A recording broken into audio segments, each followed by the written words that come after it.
Bonjour. Aujourd'hui, nous allons aborder du philosophique, mais aussi du pratique. Nous allons parler bien sûr de Michael, car aujourd'hui c'est la Saint-Michel, et Saint-Michel, c'est l'archange Michael, l'archange Michael qui terrasse le dragon. Il ne tue pas le dragon, excusez-moi, il le terrasse, il le terrasse. S'il en fait une terrasse. Non, il n'en fait pas une terrasse. Il enchaîne le dragon, il le maîtrise. Ce dragon, c'est quoi? C'est cet être qui veut, et qui a un feu dévorant. Ce feu dévorant, il est très utile, car il vous permet d'éclairer le monde. Il vous permet d'être une lumière. Mais seulement ce feu, qu'est-ce qu'il veut en permanence? Il veut qu'on le nourrisse d'une matière première. La matière première, ici, pour moi, c'est la menorah. C'est-à-dire, c'est vous. C'est ce que vous mettez de structurant et de sacré. Et, à l'approche de Michael, excusez-moi, parce que c'est très calme, à l'approche de Michael, il faut être très très calme. Une amie thérapeute me l'a conseillé. Donc je mange un petit gâteau, trempé dans du café. Vous voyez? Les couleurs de cette tasse, nous voyons du bleu et du rouge, un peu comme des lunettes de 3D. Eh bien c'est ça. C'est la séparation entre deux forces. Une force. Michael, c'est ça. C'est la séparation. Il a une épée, Michael, et il sépare le subtil de l'épée. Il sépare l'essentiel du superflu. Dans une pomme, vous avez la chair de la pomme et vous avez les graines de la pomme. À l'automne, quand vient la période de Michael, à l'équinoxe d'automne, vous devez prendre conscience que dans la pomme, il y a le superflu, la chair de la pomme, qui est très bonne, qui n'est pas superflue pour nous parce qu'elle est nourrissante, mais pour la pomme, pour le pommier, il est très content de nous nourrir, mais le pommier, lui, ce qu'il donne, c'est l'information, la graine, l'essentiel. Il a réussi à amener l'information, la transmission de sa graine pour continuer à prospérer et à continuer à faire des pommes. Donc, on ne tue pas le superflu, on ne tue pas le dragon, on ne tue pas la force première qui pousse n'importe qui à faire soit des belles choses, soit n'importe quoi, mais on le maîtrise. La menorah, c'est exactement ça. C'est cette force de direction, de direction des forces. Excusez-moi, la vidéo a coupé, donc je refais juste une partie qui n'était pas très claire, là. Je parlais de direction des forces dans la menorah. Ce qu'il faut savoir, c'est que la menorah, c'est comme toute la menorah, c'est la structure physique. C'est la structure visible et c'est la pierre. Donc, on a dans cette structure, on a vraiment le premier sceau, c'est-à-dire les minéraux. On a le premier sceau de la menorah dans toute la structure. Elle représente vraiment la matière que vous devez travailler. J'avais fait une petite parenthèse. J'avais parlé de la première conférence qu'avait fait Guilhem Kezak là pour la préparation de Michael, et j'ai été très touché parce qu'il a parlé de la chouette. Et la chouette, c'est un psaume, le psaume sur la chouette de Michael est venu. J'avais tiré ce psaume récemment et ça m'a beaucoup parlé parce que c'est une grande clé pour trouver la contre-vertu que l'on va travailler à Michael et donc la vertu que l'on va pouvoir offrir à Auriel à la fin de l'année du cycle complet. Et parce que la chouette, c'est cet être du totem, des quatre animaux totems de la nation essénienne, qui sont l'ours pour la terre, la biche pour l'eau, l'aigle pour l'air et la chouette pour le feu. Il y a d'autres animaux totems en fonction des pays, je crois, mais ceux-là, ce sont ceux qui me sont restés. Parce que la biche représente la famille pour l'eau, Gabriel, l'aigle, l'air, avec cette idée vraiment de faire le lien entre les deux mondes, c'est-à-dire qu'il voit très profondément sur la terre, il a l'œil perçant de l'air, et la chouette au-dessus est cet être qui peut voir dans la nuit.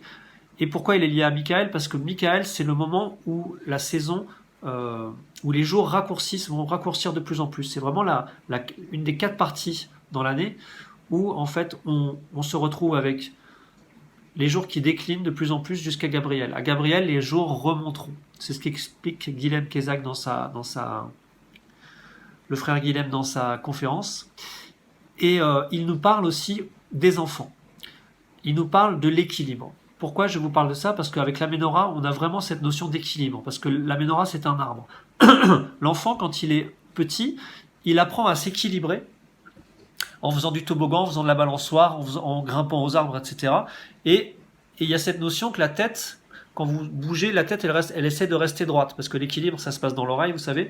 Et donc, cette idée de que la tête est semblable à la flamme sur une bougie. Parce que la flamme, si vous la penchez, la bougie, elle reste, la bougie, si vous la penchez, la flamme reste toujours droite. Et donc, cette faculté de pouvoir, cette faculté d'apprentissage de l'enfance permet, une fois qu'on est plus grand, d'être dans le bateau de la vie et quand ça tangue, de rester en équilibre, toujours. Quand il y a des problèmes, quand il y a des soucis émotionnels, quand il y a des soucis à tous les niveaux, eh bien, ça vous permet de garder le cap. Donc, il y a vraiment une notion de navigation. Et on retrouve ça dans la menorah, la navigation. Parce que la menorah, c'est un arbre donc, qui a appris à tenir droit, mais c'est aussi une barque.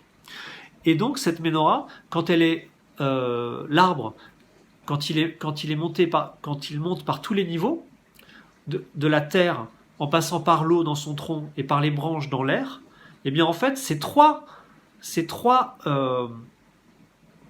stades sont la pierre quelque part, c'est le corps visible. Et ensuite le feu c'est vraiment l'être qui n'a pas de corps physique. C'est ce qui transforme le physique en invisible. Donc quand cette structure est bien solide, est bien construite, quand l'arbre a bien poussé dans le vent de l'air et a appris à s'équilibrer justement par tous ces courants qui le mènent à droite à gauche pour que lui il puisse s'offrir pour la lumière, pour accueillir la flamme, eh bien là, la flamme peut venir se poser. Et c'est ce qui apparaît dans l'arbre par la fleur, par ses couleurs. Et ensuite, à Michael, comme je disais, est-ce que j'en ai parlé juste avant? Oui, du discernement.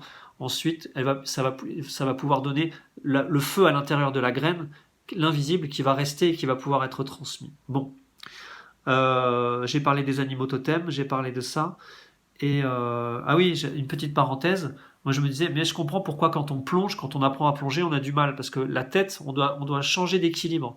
La tête, tout d'un coup, on lui demande d'aller vers le bas. La flamme, c'est comme si on demandait à la flamme de se pencher, d'aller vers le bas et de plonger dans l'eau. C'est pour ça que plonger, souvent, on se remet comme ça, comme un petit jouet, là. Vous savez, les petits jouets qui basculent, là. Comment ça s'appelle?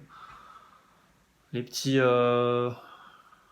jouets, quand tu l'allonges, il se remet droit. Bon. Dans la menorah, il y a ça, et dans l'idée de la menorah, là, aujourd'hui, qu'est-ce que je veux amener? L'idée de la préparation. C'est-à-dire que votre menorah, souvent, quand vous l'utilisez, ça suinte, ça coule. Il y a beaucoup de cire. Alors aujourd'hui, je voudrais vous montrer comment on nettoie la menorah. Et pour ça, j'ai plusieurs outils pour vous. Déjà, un masque de Power Ranger, c'est très important, ou de Transformers, comme vous voulez, pour être vraiment dans l'action. Pour avoir une action confiante, pour avoir pas du tout, non. Ce qu'il faut, c'est justement être plutôt cool, plutôt zen. Il faut une arme, un couteau. Moi, il est en céramique. Et donc, vous allez commencer à enlever comme ça les choses. Mais vous allez dire, je vais abîmer le bois. Eh oui, je vais abîmer le bois. Mais c'est comme ça. C'est un outil, la menorah. Donc, vous allez avoir besoin d'un couteau. Vous allez avoir besoin de papier de verre. Là, il est un peu plié, usé. Papier de verre. Et de l'huile de térébenthine, de l'huile de lin, mélangée à de l'essence de térébenthine. C'est comme ça que les menorahs ont été ointes. Celle-ci est en pin, je ne l'ai fait plus en pin, je l'ai fait plutôt en hêtre ou en chêne. Mais celle-ci est en pin, c'est une de mes premières. Donc je vais faire cette vidéo en vous préparant la menorah. Regardez comme elle est toute maculée. Donc pour qu'elle soit belle, et regardez, il ne reste plus beaucoup de place pour le feu, mais je pense que même si elle est au ras, ça peut me suffire pour un rituel. Je vais essayer ça et je vous dirai la prochaine fois. Je pense que ça peut suffire pour un rituel. Mais si elle s'éteint pendant le rituel, eh ben, elle sera retournée vers l'élément. C'est pas très grave, je pense. C'est mieux de les éteindre soi-même, de les raccompagner. Il faut toujours les raccompagner. Mais je pense qu'elles peuvent tenir pour un rituel. À tester. Donc on y va. Je vais plus parler là parce que je vais accélérer la vidéo.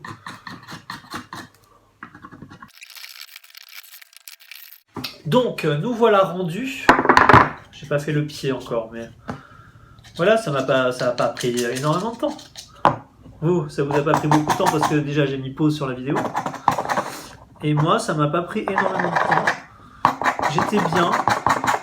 dans une espèce de Fordisme, c'est-à-dire qu'à un moment donné j'ai fait que cette partie-là, ensuite que... Non, c'est pas vrai, j'ai fait un peu au feeling. Et là je me retrouve avec une menorah comme ça, beaucoup de bazar ici, donc je vais devoir balayer pour que ma femme ne soit pas gênée. Hein, parce que c'est quand même son espace, la cuisine. Non, pas du tout. Combien de fois j'ai dit pas du tout? Bon, et là, voilà. Hop, j'ai enlevé tout le bazar. Et ouais, regarde, ça a coulé jusque sous le pied. Ah, j'avais pas fini en fait. Et ensuite, je vais prendre, donc j'en profite, ensuite je vais prendre le papier de verre pour améliorer ça, pour rendre ça joli. Voilà. Papier de verre.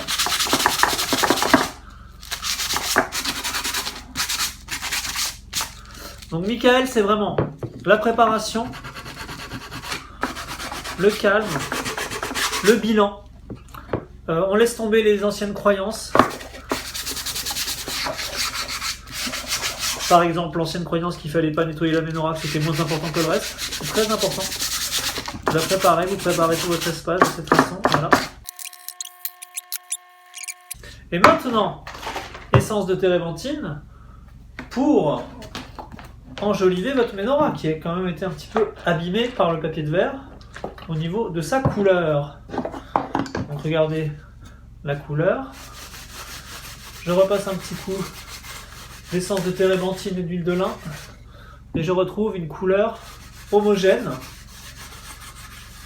et je répare ainsi la structure de mon être, de ma menorah, de ma lampe à huile, parce que c'est un récipient. Vous savez, Guilhem il nous parle aussi de la lampe à huile. Et Macron aussi nous parle de la lampe à huile, mais c'est deux façons d'en parler. Macron, quand il parle de la lampe à huile, il est en train de se foutre de la gueule du monde. C'est-à-dire qu'il dit, on va pas quand même revenir à la lampe à huile. Eh bien, on devrait revenir à la lampe à huile. Parce que la lampe à huile, déjà, ça vous force à bien voir dans le noir. Parce que moi, ce que je fais souvent, c'est quand je fais mes rituels, j'allume une bougie, j'allume des lampes à huile en général. Parce que j'ai pas trop de bougies, j'ai pas trop les moyens de m'acheter des bougies, donc je me fabrique des lampes à huile.